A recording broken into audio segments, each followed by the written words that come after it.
Okay, we are live. Thanks for joining us. You could be watching through Facebook. You could be watching through YouTube. You could be watching through Twitter.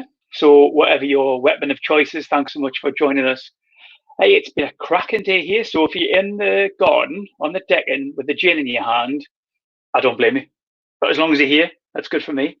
It's a bit crazy, this green screen, isn't it? It's a bit pixelated. Who cares? We'll have fun anyway. So let's have a look who we've got. Whilst you're here, whilst you're joining us, be sure to jump in on the comments. Thank you so much. I am dying to get rid of this lockdown beard. I tell you, NGL. Oh, Deb, you're not late. Don't worry about it. You're here. It's fine. You've joined us. We're going to be live for about the next hour. If you've joined us from Newcastle Starter Week, thanks so much for being here. Let me know if you are in the comments so I can see you all coming through. Who else have we got? We might have the Clothing and Textile Network, some people through there as well joining us. Of course, we'll be joined right across the world. We've got listeners in over 100 countries. And this is about the 30th live. We've done this this lockdown period, if you like, 30th guest, I should say, because you remember we did those epic full day lives where I did, was it like 16 guests one day or something and 12 the next. And of course, so this one equals about 30. So hope you've been enjoying them. They are still there for you to enjoy if you go to your chosen platform. I think like YouTube channel or Facebook, all the videos should still be there. And of course, I've been chopping them up. I've been chopping them all up as podcast episodes. So let me know if you've been listening to them.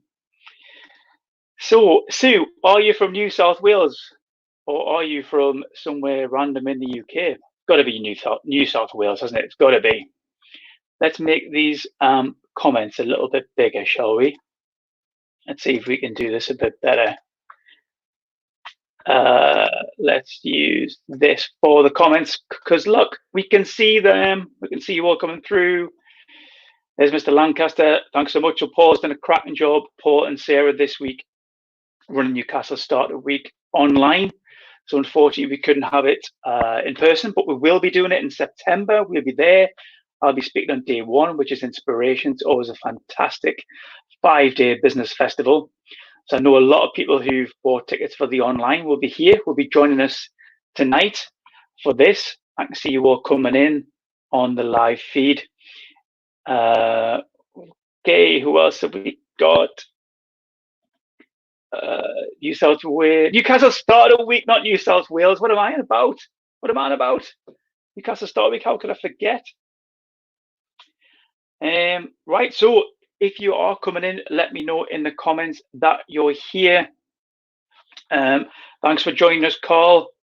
Nice to see you with us. There should be quite a lot of people interested in this particular topic, I would imagine, because it's something close to my heart. And I was just going to surprise you, but I'll keep that for later. I'll keep this for later from our guest. Who else have we got? We've got Omar. Barney is the man. Omar's just let the cat out of the bag, but you know who we've got today. You know it's Barney, don't worry. Newcastle Startup is an amazing event. Thank you so much, Katie. Good tan. Oh, thanks so much. Here's the most important woman in the world. This wouldn't be here. We wouldn't be here if it wasn't for her. Thank you so much, Mother. Love you. Who else we got? Carl, yes, you've had a shout out, brother. Thanks so much for being here. Okay, then. So, thanks, Lee. Thanks for joining us today. Hope you and the boys are okay and safe. So, what else have we got? So, we're doing this for about an hour, 6 till 7. Our guest will be speaking for about 30 to 40 minutes. I haven't asked him this yet, but I'm sure he'll do a Q&A. I can see him in the green room. Give me the thumbs up, Barney, if you do a Q&A. You'll do a Q&A for us, so we can catch him on the fly and ask him some great questions.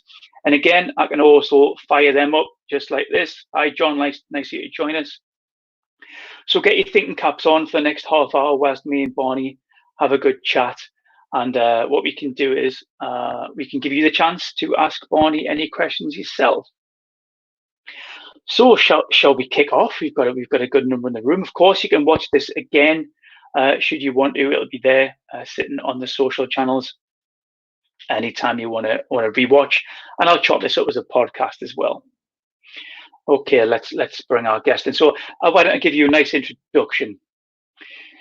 Okay, joining us today from Los Angeles, we have with us the president of the athletic shoe company K-Swiss, with a strong knowledge of marketing, brand strategy, and a passion for culture and organizational strategy. He is featured in publications such as the Wall Street Journal, New York Times, Entrepreneur, even guested on shows such as the Ask Gary Vee show. But today, my friends, he has reached the pinnacle. Today, he's a guest on the Industry Angel podcast. Thank you so much for joining us, Barney Waters. Thank you. Great to be here. How was that introduction for you? Oh, it's fantastic. Yeah, I'm going to make sure I play that back a few times. Man, I'm really glad you've joined us. So we've got about, 5:06 here in the UK. What about you? 10:05? Yeah, 10 a.m. Exactly. Yeah. 10 a.m. And before how hot it was, let us all know. Rub it in, Barney. What, the weather? Yes, come on, rub it in. 80 degrees, clear blue skies, but this is sort of every day, to be honest. They always stay 72 and sunny. Hey, how's lockdown for you over there in LA? Yeah, it's not been bad. I think I'm in a nice situation, so I feel lucky about that. You know, good family and nice house, and weather's good, and been super functional in terms of the productivity of the team using all the I use Microsoft Teams and things like that. It's been great. So business is terrible, obviously, with everything shut down, but the actual functioning of it all has been pretty good. It's interesting. You say business is terrible, and some of the brands that I like to wear, you see the emails coming through, and it's the offers are crazy. So if you've got a bit spare cash, now's the time to be getting your deals. Yeah, absolutely. Yeah, and that's because so what's happening is obviously stores are closed down, e-commerce has really spiked, and but it's pretty promotional. So everyone's using discounts to drive that, to try and offset the decline in physical retail. So you're seeing a lot of great offers out there right now. Absolutely. And then of course it's going to continue, because when things do open up, everybody's got all 2 months of inventory that's been sitting there that they got to move through now. And especially if it's seasonal, because spring goods, sandals or whatever it might be, have a lifespan as people start focusing now on buying for the colder months. That season starts around June. People start buying for Q3, and they're not looking for the seasonal stuff, so that's going to get discounted as well. So that's all part of the business, is managing that cycle of goods. Yeah. Wow. We lost you for a second there, Barney. I hope your children aren't streaming Netflix. No, I've given them strict instructions to be off. I tell you what is on the subject of Netflix. You've been watching Sunderland Till I Die, haven't you? Yeah, loved it. Yeah, marathoned it. Excellent. Couldn't get enough. Well, I tell you, it's been a while since you've been to Craven Cottage. Is it Stevenage Road? Is that where you would have walked down towards? Well, we would always go to the Bridge train station. My dad used to take me there. Yeah. And as a Fulham fan, and back in those days, we were in the old Division 3, so we were terrible. So we're still not good now. But at school, everyone supported the top teams. And of course, I was a Fulham fan, and we were rubbish. So how long has it been since you've been back over? Well, I usually get to come to England at least 2-3 times a year. I'll come over, and if I do business in Europe, I'll come and I'll go through Heathrow and I'll stop off at the family's, which is near there. So no, I stay connected, and I still love to go carp fishing. So every time I come home, I'll do a day in the lakes and go fishing with my old buddies who I used to fish with when I was 15 years old. I'm still same guys. We talk about the same stuff.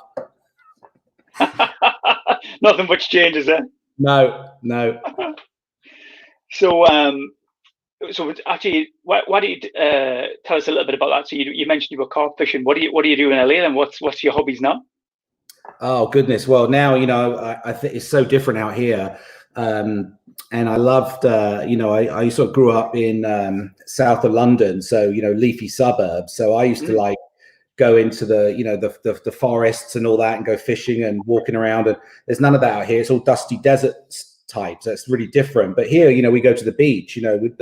We're not far from Malibu. It's probably a half an hour drive to the beaches of Malibu. So on the weekends in the summer, we'll go down there, and the kids will go surf, and we hike around the mountains here and all that sort of stuff. So it's a good life, but far from home. Yeah. It sounds like hell on earth, Barney. I tell you. Surfing down. I paid my dues. I paid my dues. I was in England for a long time, and then I was in Boston for 13 years. And Boston is, one of the tough winters in America. That Northeast gets like heavy snow every year. So I spent a lot of years in Boston shoveling snow, and so I feel like I paid my dues. You paid your dues. So how did you end up over in the States? And is that through a work role? Yeah. Actually, why don't you wind us back, because you worked for PUMA and stuff like that. So I want you to take us right back to the start of your career. Yeah, well, I was just ready to go. When I was young, I was just always wanting to be a businessman. That was sort of my vision, and I wasn't even sure what kind of business. I think I wanted to be in sales, and I was just sort of just weirdly motivated and hungry as a kid. Of like, let's go. I want to be successful and things like that. And I think maybe I don't know where I got it from. Maybe my granddad was I always looked up to him, and he was a business guy, and my dad was a salesman. And so anyway, I ended up selling like telephone sales in a company in Staines, sunny Staines. And long story short, I did that for a year. Then I got a job at a company called Lotus, which was a software company, and it was an American-based software company, but its UK headquarters was in Staines. And I got my way into marketing there. And after about 4 years of working there, I applied for a job at headquarters in Boston, Massachusetts. So I was 23, and I got the job. I flew over for an interview, which was like amazing, like what the hell's happening, and got the job. And so I moved over at 23. I moved to America with 2 suitcases, and that was about 24 years ago. Was that Lotus, as in Lotus 1, 2, 3? Yeah, exactly. Yeah, Lotus 1, 2, 3, and then Lotus. Oh, wow. Yeah. I'm sure my age, aren't I? Yeah, absolutely. That was like printing money back then, because you're selling discs. It's like data on a disc. So the cost of goods is nothing, and you pay about £350 for a software package. It probably cost £3 to make. So the margin was ridiculous. Yeah. Wowzers. Yeah. So that's when you kind of got into marketing then. Exactly. Around. Yeah, and then of course I had a. Oh, sorry. Oh, you got me? Yeah, I've got you. Sorry, I lost the connection for a second. Okay. Yeah, so when I was at Lotus, it was such a great company, American company, really great people. Like, I learned so much from so many great people. And then I moved over to HQ, and I had a visa, so it was a sponsored visa. I had to work there. So I couldn't really work anywhere else. So I worked there for about 7 years until I got my green card, which allowed me to work anywhere. And that's when I got my foot in the door at PUMA. And I went from technology, which was not really my cup of tea, to be honest, to trainers, which was like, oh my God, it was like a dream, and I ended up, I went into to run marketing for North America. I ended up being VP of marketing for the US for PUMA, a dream job. And did that for about 7 years until I got a call from K-Swiss, who'd bought an old boot company called Palladium. I don't know if you remember Palladium boots. I don't. No. Yeah, if you saw them, you probably would recognize the style. It had like a toothy bottom and a rubber toe cap. Okay. It was an old military boot worn by the French Foreign Legion, and it was a fashion item in the 90s. We used to wear them, I actually went to work for K-Swiss, but to rebuild this sub brand that they bought called Palladium. And we did a good job with that. So eventually I moved upstairs, and they brought me up to the parent brand. And then, long story short, I've ended up running that over found my way to the corner office. Yeah. So is it still like family owned? Is the founder still got a shareholding in K-Swiss? No. So K-Swiss was run by a guy, the Nichols family, Stephen Nichols, who hired me from Puma. And then it got bought by a Korean company. It was really struggling. And so it got bought pennies for the dollar by a Korean company. And then more recently, like less than a year ago, it got bought by a Chinese company. So I've worked for the original family, the Korea ownership, and now the Chinese ownership. Yeah. Wow. Yeah. And are you left to your own devices, Barney, when there's a change of ownership? Do they just say, look, it's not broke, don't play with it? No, that's not how it I admire your honesty. That's why I asked you. Yeah, no. When somebody pays, hundreds of millions for something, they want to have control of what they're doing with it, and they're hands on. So, I think obviously, when you're owned by a bigger company, they want to know what's happening with the financials on a week to week, month to month basis. There's a lot of those kind of check-ins. And then bigger picture, they're going to obviously want to steer the 5-year game plan of, are we in, where do we see this thing going? Because it's our investment. And then obviously they want to make sure I'm aligned with that vision and can make it happen. So it's collaborative, but ultimately I think, you've got to always know who owns it and whose company it is, and listen to what that, you've got to listen to what they want and try and execute against that. Yeah, fantastic. So thinking about the creator, the founder of K-Swiss, then back in '60s, was it? No, so the company was founded in 1966 by two Swiss brothers who moved to America, and then it was bought by the Nichols family in probably in the '80s, somewhere in the '80s. Right. Okay. So thinking about thinking about people who've had endorsements then through K-Swiss, who would we know across the years, across the decades? Oh, probably, one of the, well, first of all, it's a tennis brand. So K-Swiss's core business is tennis. So even though most of the stuff we sell is casual, the bigger names would have been in tennis was Anna Kournikova was a K-Swiss player. There was a doubles partnership called the Woodies, who were one of the most successful doubles team of all time, who you probably recognize if you saw them. They were K-Swiss guys. And more recently, the Bryan brothers were a men's doubles team who are by far the most medaled tennis pairing of all time. They actually took over from the Woodies. They're longtime K-Swiss guys. And then on the casual side, we've done loads of things over the years. There's been tons of celebrities and wearing it, because in the sort of '90s and 2000s, it blew up to be a really big kind of style brand. You would have seen it like 100 different shoes on the wall of a JD Sports, for example. That was kind of K-Swiss's heydays in the mid 2000s. So thinking about those endorsements, and that's led me nicely on. And I think you said something about a 5-year plan. And so let's plumb into the entrepreneurship, the startup kind of world. Then obviously some of the shoes that have came out, that there is actually a sneaker called the Startup, and then obviously you've kind of aligned yourself with the entrepreneurship space, and obviously the collaboration with Gary Vee. So let's drill into that if you don't mind. Yeah, so that really came from when I took over to say, how are we going to bring this brand back to life? And when I looked at the market, Nike is so dominant. All right, so you walk into any sort of like Foot Locker store, 60% of the store is one brand, right? And then if you take Adidas as that, now you're at sort of over 80% of the store. And if you add in who those brands own, so Nike owns Converse, and Adidas owns Reebok, and then obviously Nike with Jordan. So if you take all those, you're now most of the store, and you've got a little slice left for what are big brands: Asics, Puma, New Balance, Vans, all these big, powerful billion-dollar brands fighting over less than 10% share potentially. And then you've got little K-Swiss. So you're going to get smashed if you try and go head to head with those guys at their own game. And this is true of any business. If you've got to sort of ask yourself, what am I doing differently? Why does the world need me? What am I the only one at?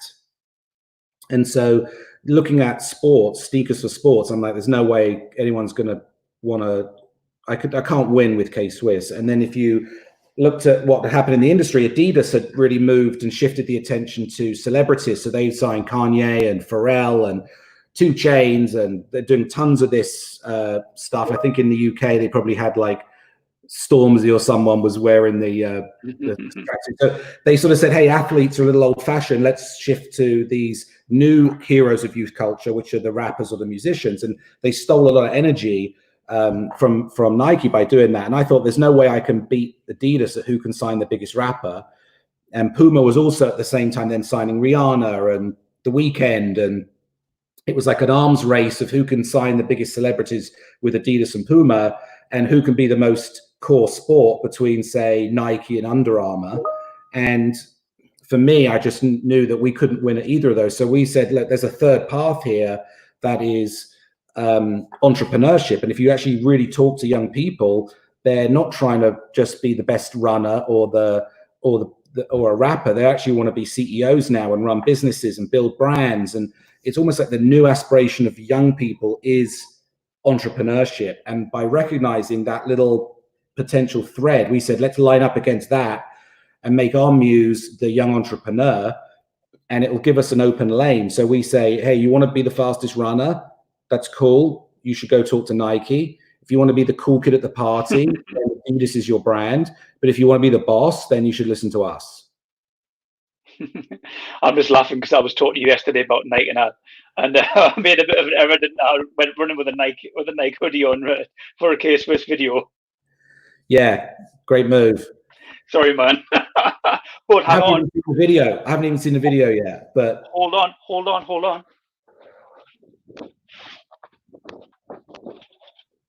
There you go. Oh, brilliant! Oh, yeah. Those are the crushing it ones. Yes. Those were we made to celebrate Gary's book launch, and I think we only made maybe 250 pairs of those. Those are probably the rarest. I should have put those on eBay. Why? Yeah. I'm walking around in them. I could have these on eBay, couldn't I? Absolutely. There's not many pairs of those around. Crazy. Nah. So yes, I'm on brand.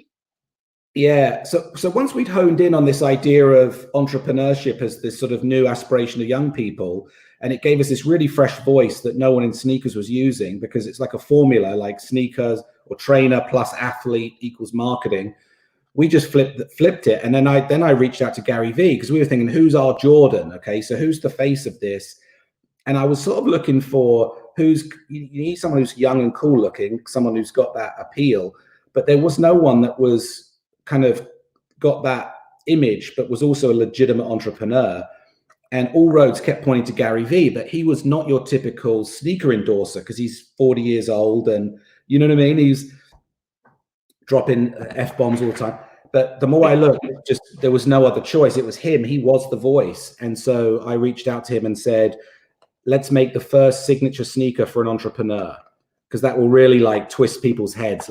You've always got the basketball sneaker version of the Nike. I'm like, let's do an entrepreneur's signature K-Swiss, and it'll blow people's minds. And he replied, let's do it. He was down for it. So, and that sort of started. We end up doing 10 different sneakers over a few years and sold 50,000 pairs. And, it was a great partnership, and still is. In terms of the entrepreneur, then, Barney, is that what you're seeing now from a fashion point of view? Are the days of suits and certainly ties and that kind of thing gone? Is that what you're finding now? That's what the entrepreneur is. For sure. Yeah. No question. And I think, to be honest, here's an interesting thing, and this is a quote someone said, is never trust somebody wearing a suit, because they're covering up for something. We're in an era now of transparency. It doesn't matter if I'm wearing a t-shirt or if you're wearing a t-shirt or if you have a beard. You never would have had a beard. IBM used to, because Lotus was owned by IBM, they had a policy of no facial hair. If you were a manager, you weren't allowed to have a beard. You know what I mean? This is old fashioned, really? But now, wow. It's it's just show who you are. And I can tell, and you can tell if someone's trustworthy, genuine, smart, just by listening. You don't need to be dressing up to pretend to be something you're not.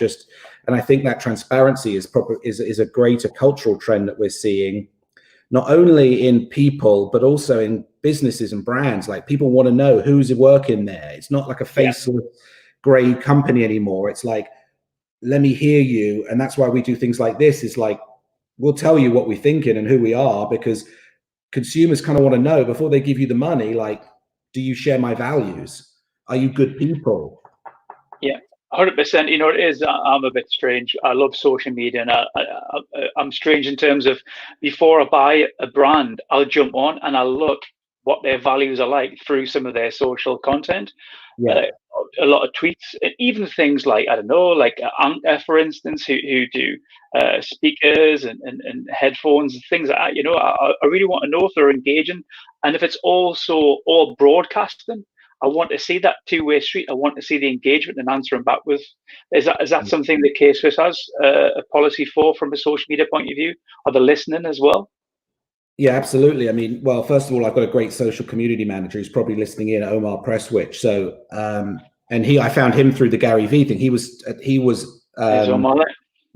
attending the Gary Vee events as a customer, and we ended up getting to know each other, and I hired him in the end, and he's the social manager. So he's 24/7 replying, and I'll reply too, and look on it. And I think you have to, like, you've got to be genuinely connected to people. And I remember when I was a kid in England, I used to ride BMX bikes, right? And there was a Dr. Pepper contest where you could write in and do a tagline for Dr. Pepper, and I ended up winning a Dr. Pepper like BMX jersey.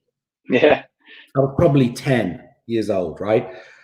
I still have an affinity for that brand because of that little. I felt like I was the only winner, and my tagline was terrible looking back, but you know what I mean? And but that connection moment where that brand recognized me and heard me, and to this day, I still hold that brand in a certain place. So if you make real connections with people as a company, it can really have an effect. So I would encourage everybody in their businesses, even big businesses, is to really personalize as much as you can and reach out. And talk about Gary Vee. I mean, that guy is like, talk about personal attention. He pays people. This guy's so busy. He's so big now in terms of who everybody wants a piece of him. And I swear to you, he texted me the other day just to be like, just checking in, how you doing? And I thought to myself, like, me and Gary don't talk all the time, but I was like, damn, he has the time to go, oh, let me just reach out to a few people just to sort of be like, how you doing? That's the guy he is. It's really genuine, and it makes and that's why he's such a following. So I think if we as brands can follow that same philosophy, it will go a long way. Yeah, something I'm really passionate, Barney, about is company cultures and values, and I think I can feel that in you as well. So what do you look for, Barney, in an employee then? Well, that's a good question. And I think I've thought a lot about company culture, and I really believe that the number one thing that can create positive culture is success. Okay, it's not free donuts or ping pong table or we do need to do that stuff. We do that stuff, but the biggest thing I can do for company culture is to try and get the company profitable, because then people get pay raises and bonuses, and people have their chest out a little bit more and feel confident a bit more.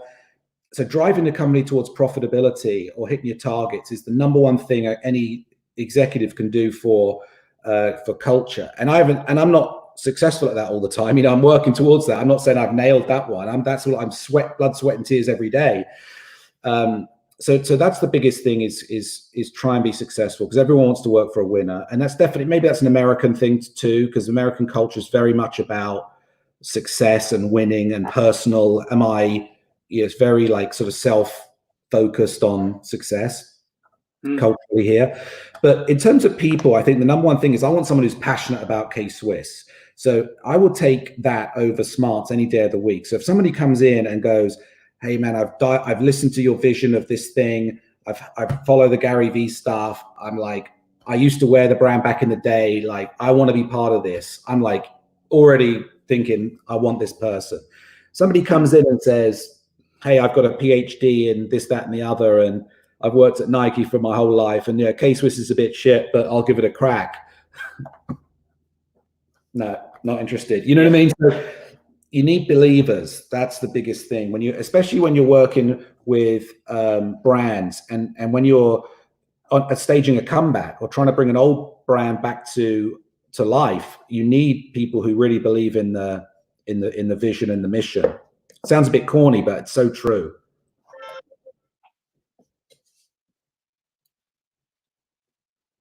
Did you lose me? Yeah. So in terms of those employees, yeah. So I lost you there, but I've got you back. In terms of those employees, Barney, do you put an arm around the shoulder of some of the younger ones that are coming through? Is that something that excites you? Seeing them progress and being able to mentor them?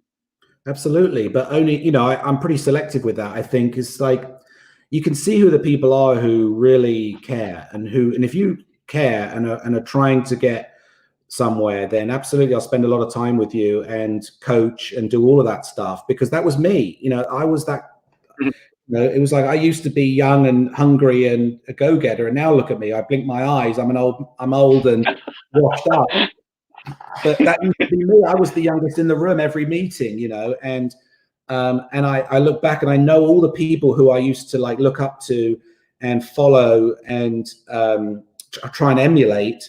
I had loads of them in my career. That's probably the thing I was luckiest about. Great bosses, great people in the companies I work for who I could learn from and who are just experts, professional, and so hopefully I can be that now for some other people. But you can tell who are the ones who really are interested in learning versus the other ones who just show up and like, I got other offers I could go do, and I'm not interested in spending that much time on those people, to be honest. And I think I would be a better manager if I did. I think the best managers are selfless in that way, and that's probably something that I could improve on. What do you do in terms of communication, Barney? Do you get in front of the team and do a big town hall meeting every so often? Yeah, absolutely, all the time. I mean, I'm definitely like a sleeves rolled up sort of person. I'm not sitting in a actually, I don't sit in the corner office. I sit in the middle with everybody else. My door's always open. I'm not like ivory tower. I'm in on the details all the time, and anyone will tell you that. And I think sometimes, people may be like, God, get out of my business, so you got to try and balance being engaged, but letting people do their jobs. I've always been a fan of, or a believer that you've got to hire people who are better than you at what they do. And the worst management mistake is like, I'm the president, so I know more than everyone about everything. And they just look at you like, why do you need us? If you're a good hirer of talent, you should be hiring people better than you at marketing, sales, product. And your job is kind of like a jack of all trades, master of none, and steering the ship sort of thing. So, but we do town halls once a month. I do this thing called standing room only, which is every Wednesday.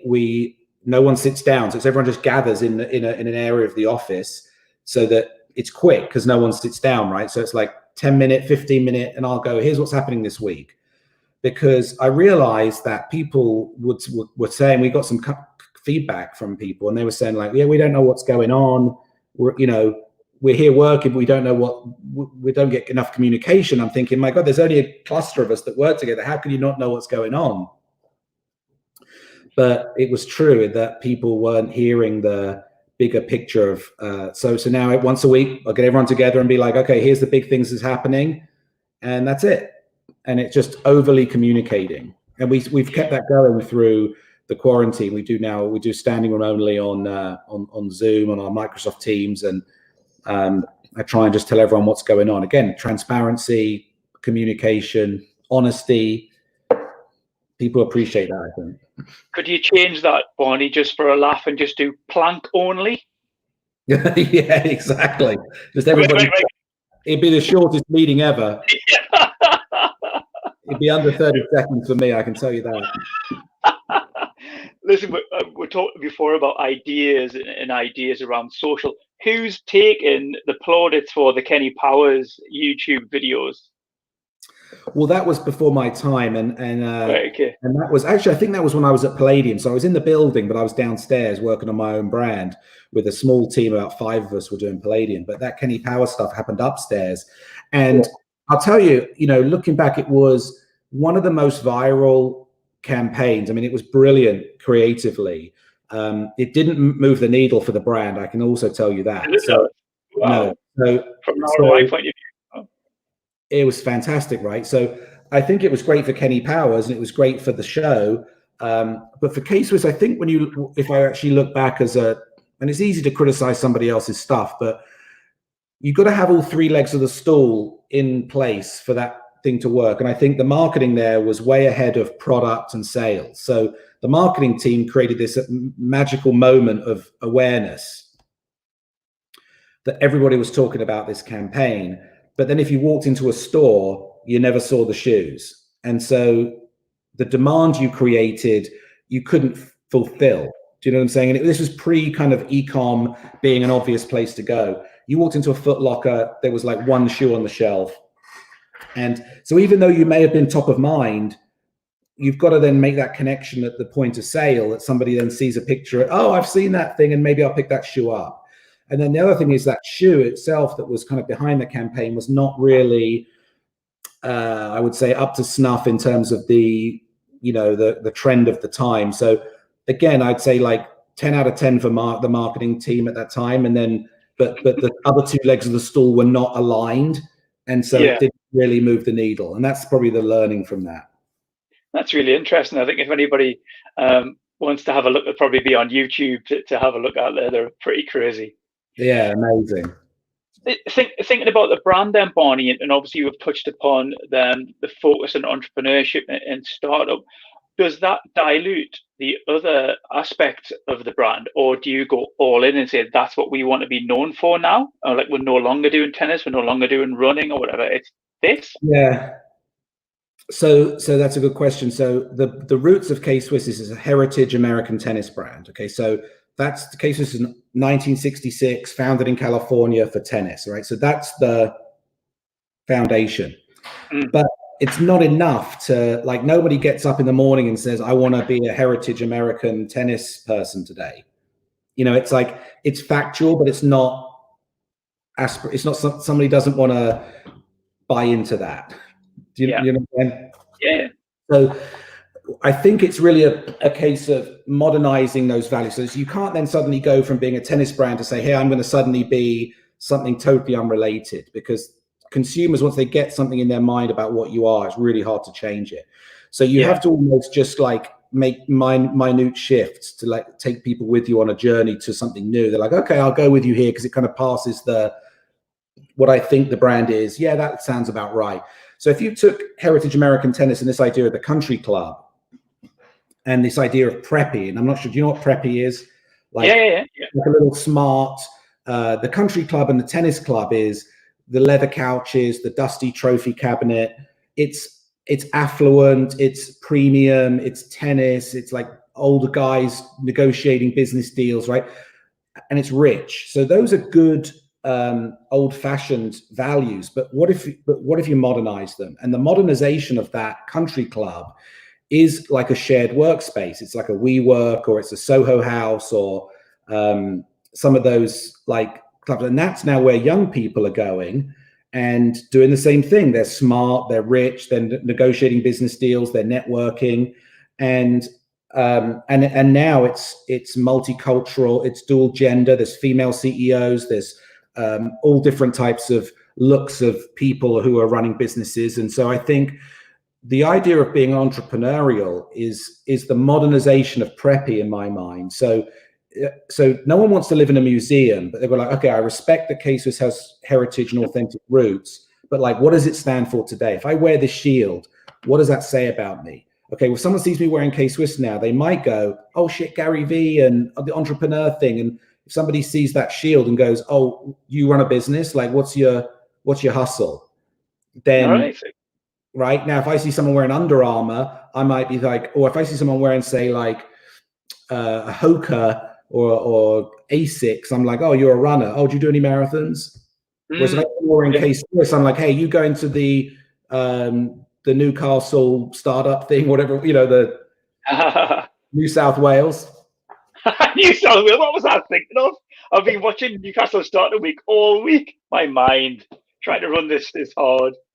So, in terms of the shield you talk about there, would you ever look at changing something like that? I mean, I know these things are iconic and they're set in stone. Have you had discussions about that? Yeah, in fact, we've done it. There is a modern version of this shield. If you Google K-Swiss logo, you'll see it. And because the first thing I did when I came in, said like, man, that logo looks old fashioned. So we created a modern version, and someone in our graphic design department created it and it did a hell of a job. It's beautiful, modern, simplified, minimalist shield. And right about that same time, what became the biggest trend in the world was like retro 90s fashion.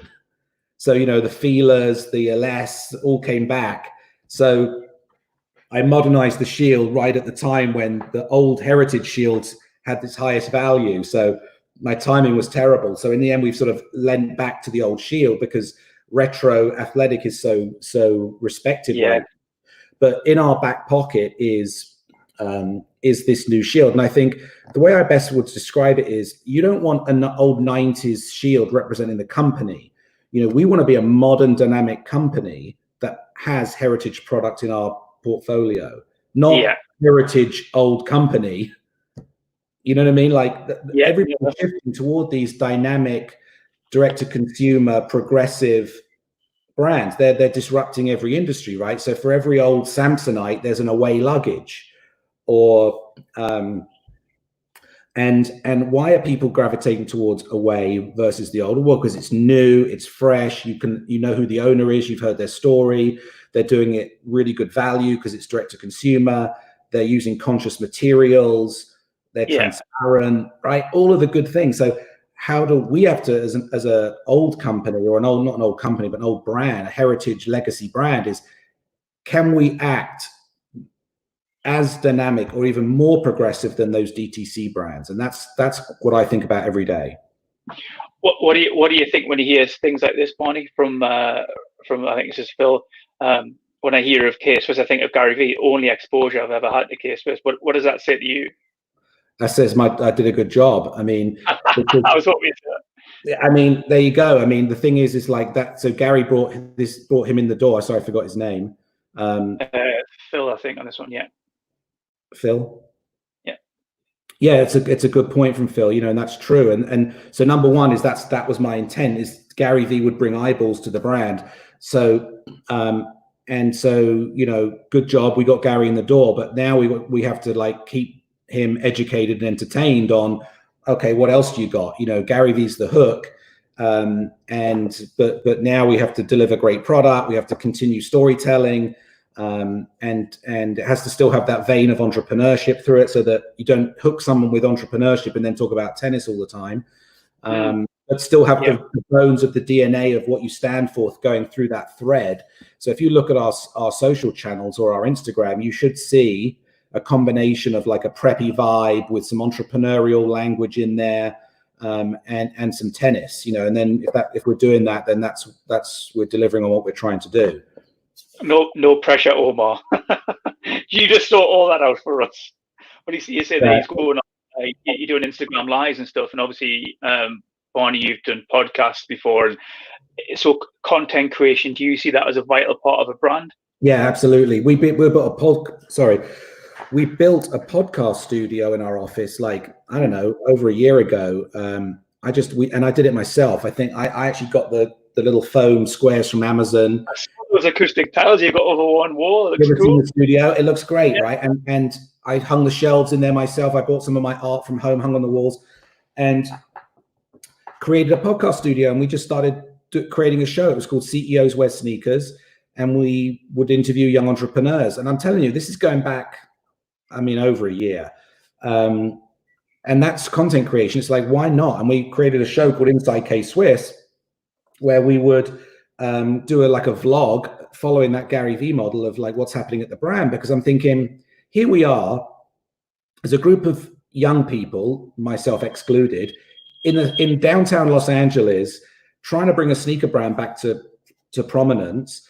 with all sorts of creative people coming into the office, and I'm doing some amazing things with some amazing people through the lens of a sneaker brand. Like, that's interesting to people, right? So we created this little vlog show, and we were getting 30 to 50,000 views on each of those episodes. So again, that when I talk about transparency, I'm like, we're living it, you know. And I think now the quarantine has created even more acceleration of like live streaming, and now everyone's doing this appointment-based live streaming. So not just I'm going to randomly go on and see who comes on, but say, hey, you know, at 1 o'clock, and we actually do a weekly one now.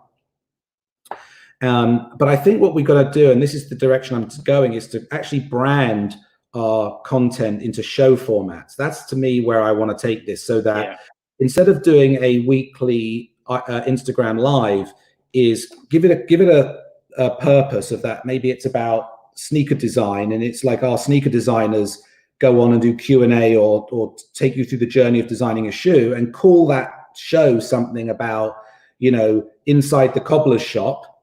Terrible example, but brand it and make it a 5-part series every Friday, bang, bang, bang. And then once it's done, do another one. So I think branded show format, but done through live streaming or through TikTok or through Facebook or whatever it is where I want to take this thing. And that's advertising. It's essentially advertising, and put all my ad dollars into that. It's interesting. My friend Paul, he's talking about the fact that he's a 43-year-old entrepreneur. What is that? A couple of times we said across the show, young entrepreneurs. You know, what about the people like some Paul and I? Are we still cool, Barney? Are we still on brand? Absolutely, because entrepreneurship is a no, you're right, and I do say young entrepreneurs, and the reason, and I shouldn't do that, but the reason is, I'll take that. That's fine. Yeah, because I'm young.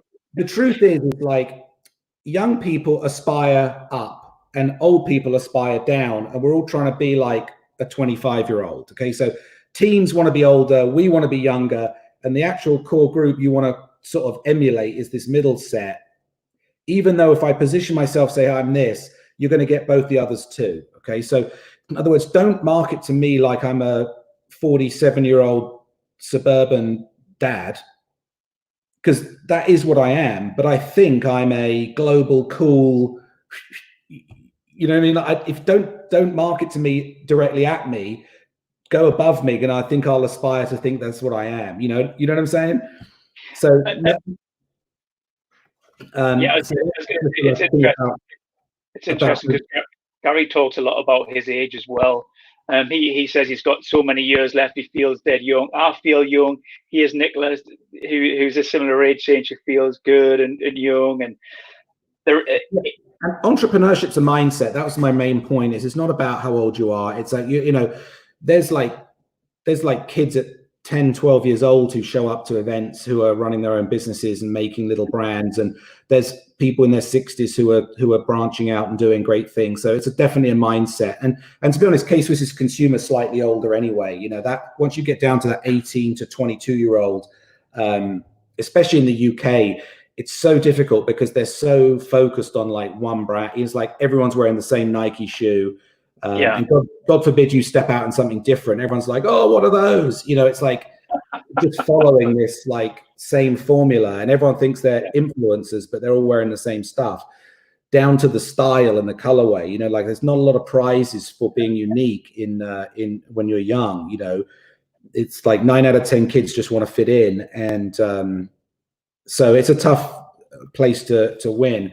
And then, of course, all the sneaker stores are sort of consolidated down to about 2 companies that run everything in the UK. So again, it's really hard at brick and mortar to break into that into that market. Yeah, we've got a question here from Scott there, Barney. Having your father and grandfather as such great entrepreneurs and role models, did you have any other role models from the fashion industry? And Scott mentions a particular example, Vivienne. I would say that, I mean, I think my mentors have been my bosses or managers in the companies I've been in. So not necessarily from a fashion perspective, but more from like a leadership and a business perspective. I've had great people who I have taken things from and over the years. So I think it's much more from a business perspective that I've found that I've looked for mentors. You know, when it comes to fashion and creativity, is like I'll contribute to that, and I'll be trying to take us down a certain path, but I'm not the one who's going to determine what material is used or the specifics of a sneaker design. You know, if you ask my designers, they'll tell you I'm like meddling around their off their desks and like poking over their shoulders, but generally I don't get too involved. And there's certainly like brands that I've always loved that have stood the test of time and things like that I'll look at. But I think for me, I'm definitely looking at it more through like the lens of business that I'll focus on more so than the fashion specifically. Yeah. What's the if anyone has any questions, by the way, feel free to drop them in the comments. What's next then, Barney, for you? So in terms of projects, obviously we've been locked down now. Is there something you're really itching to get your teeth into when we get back into the workplace? Yeah, I don't think things have really slowed down for me, to be honest.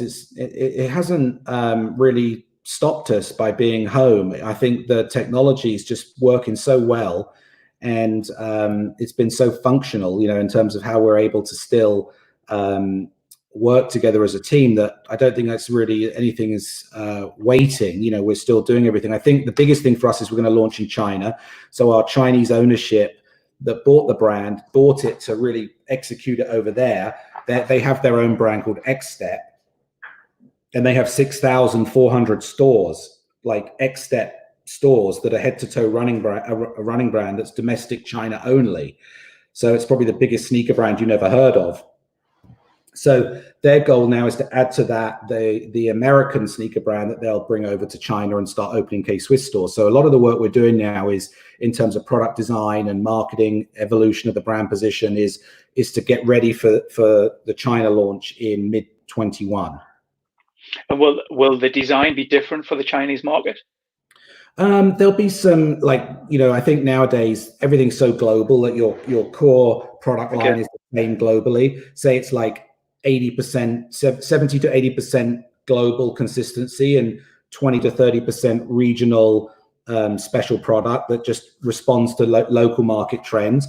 But these days, if something, you know, trends could start in Korea and then blow up overseas, you know, things could start in Paris and then be the hottest thing in China. And the speed of adoption now is like days. Amazing. So, but we'll certainly create more product. When you have a retail store, you've got, you know, 50 shelves to fill. Whereas when you're selling to, say, a JD Sports, you may only be getting 2 or 3 shelves. So your product line's a lot more narrow when you're trying to sell through wholesale. When you do it yourself, you've got to carry the whole store with one brand. So the product line has to be a lot bigger. That's what we're working on. Has there ever been a line where it's just failed and there's a warehouse full of them? Oh God, yeah, all the time. Yeah, the warehouse is littered with aisles of my failures. Whose ass gets kicked? And is it your own? No, I mean, I think, look, you know, as long as you go into something with the right you know, analysis of doing something, if it fails, it fails. Like, the key is not to do it twice, but doing something once and getting it wrong is okay. Doing something twice and making the same mistakes, not good. But you know, what you're hoping is that the wins overshadow the losses. And when you're dealing with a multi-SKU product line, you're going to have winners and losers, and you're essentially over the arching of the year, for example, is you're looking what's the balance average margin, and as long as that's healthy, you're good. But and within that, you're going to have some things that sold out, you didn't have enough inventory of. God, I wish we had more. And you have things you have too much inventory of. But essentially, you're looking for the balance at the end, and anything that's still in there, you've got to liquidate. So now you're taking you're discounting, and in some cases you might take a loss, but just to move the goods out. But as long as your balanced margin at the end of it all is positive, then you're good. And that's just like good demand planning and good buying to know and to try and get that right. not having too much, but also not having too little. Yeah, sure. Pascal's got a question for you there, Barney. Any interest in R&D around digital consumer service, perhaps reinventing the online shopping experience? Yeah, I wouldn't say that we're definitely not leading in the area of like innovation in customer service. I would say that we're not doing an awful lot there, and we're probably just sort of hitting the industry standards. We have just put a new e-com team in that is making a lot of great strides in our e-com practice, and e-com is one of those areas right now that's doing really well, like we talked about earlier. So I think certainly my priority is that's the one place you want to double down on is the customer experience on e-com, social shopping, all of those things. I think is where we'll see some investments or innovations. Is how can I get someone from Instagram right into the shopping cart or wherever it is, or like if we're in this situation, someone's like, God, I haven't seen K-Swiss for ages. Wow, that used to be really cool. You can quickly go and see the old K-Swiss classic, and then maybe you buy it right there and then. So there's a gap now between the content and the actual transaction. That if we can shrink that or minimize that, then that would be a lot more efficient, and that's way away from where it should be for everybody. Just before we wrap up, Barney, I wouldn't mind just hearing a little bit about yourself in terms of leadership. Do you have a mentor? I know it can be a lonely journey being at the top. So what do you do to keep yourself mentally healthy and to bounce ideas off people? Yeah, I think, well, it can be lonely, but it doesn't feel that way. Sometimes you sort of you're out on a limb in terms of decisions, making decisions. So certainly that can be like, God, it's just me. And I wish, people don't know what you're actually doing behind the scenes, but we have a really close knit team that's likes each other for the most part. So I definitely, yeah. So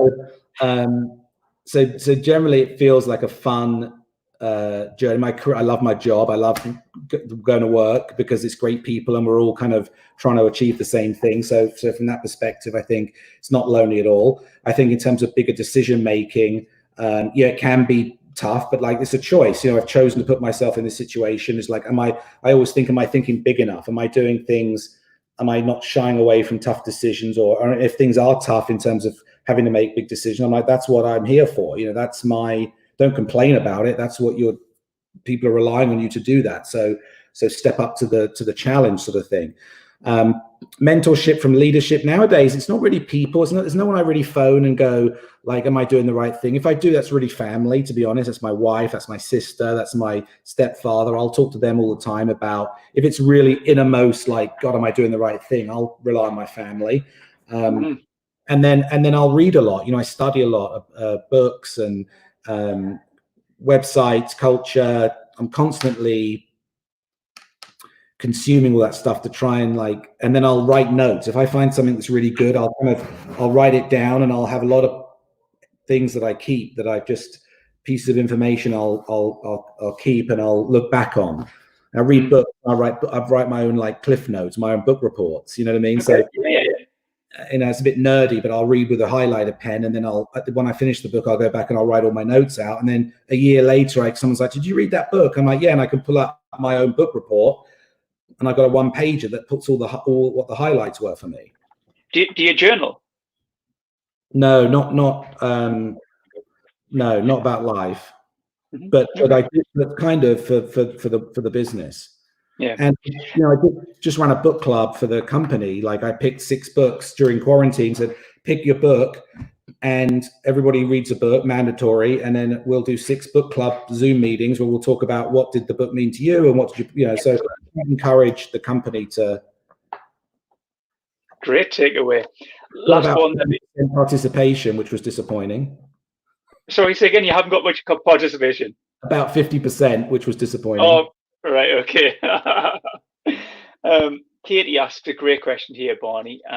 She asks, it would be really cool if you found a successful female entrepreneur and had a partnership with them, just like you did with Gary Vee. Yeah, and let me tell you, there's a few that I've tried. So okay, I'll tell you my wish list. My number one was Emily Weiss of Glossier, and I thought she's like the poster for a great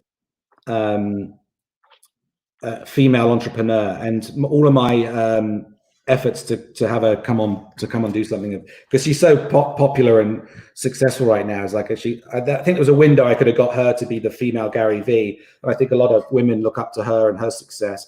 The other one that we were really close to was a company called Boss Babe, and in fact they were from, I think Natalie Ellis is from Newcastle. Do you know Boss Babe? Do you want me to drop her a text, Barney? Is she a friend of yours? Sorry, I lost you there. Is she a friend of yours? Sorry, I lost you. Yeah, I was saying, is Natalie a friend of yours? No, but we're gonna make that happen, I'm sure. Yeah, so no, but actually we talked to them a lot, but it ended up being a trademark thing that we couldn't end up putting the brand on the shoes.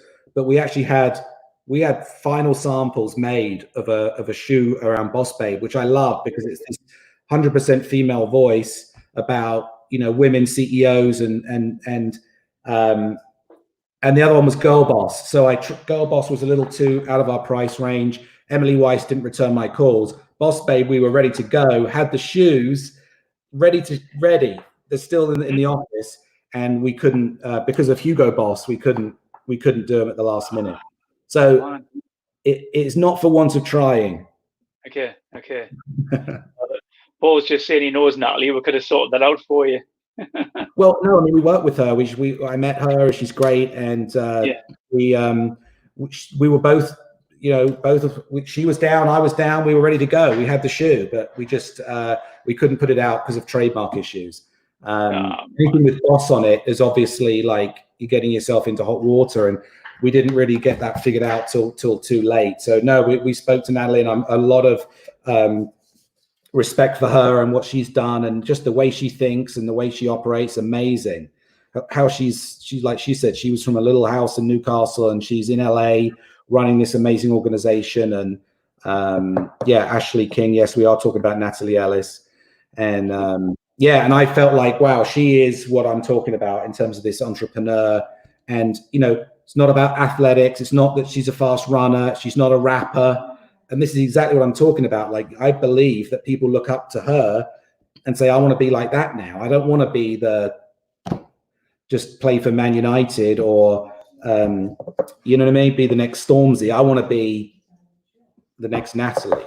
I think it's relatability, Barney. You know, that you and I are never going to run in 9.5, 10 seconds, right? But yeah, you know, there's stuff we can do.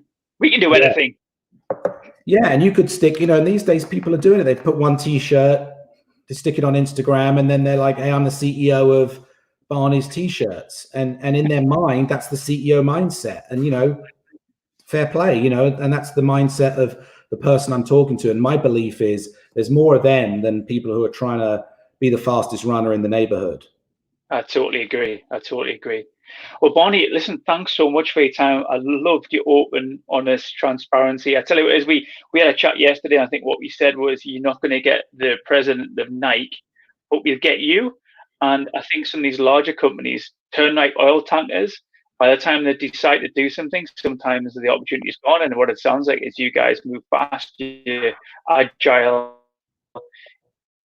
you're able, you listen, you want to be authentic, and I love that. Yeah, I think you've got to use your competitor's strength against them. Sorry, I lost you. Yeah, and I think if you've got a strong competitor, it's how do you use their size against them? It's like the principle of judo, you know, is you know, if you're facing a bigger competitor, how do you use their momentum to trip them over? And so then that idea is like, I don't think Nike's going to be able to be as nimble to do things like this or to do podcasts, because to try and get through the PR red tape and the management sign off, and they'd never be, you know, whereas we can. So if you're not doing it, you're not using one of the few advantages you have. Yeah. It's the judo principle. How do you use a competitor's size against them? The judo principle. That's a good one for small businesses. Excellent stuff. That could be a fantastic place to leave it.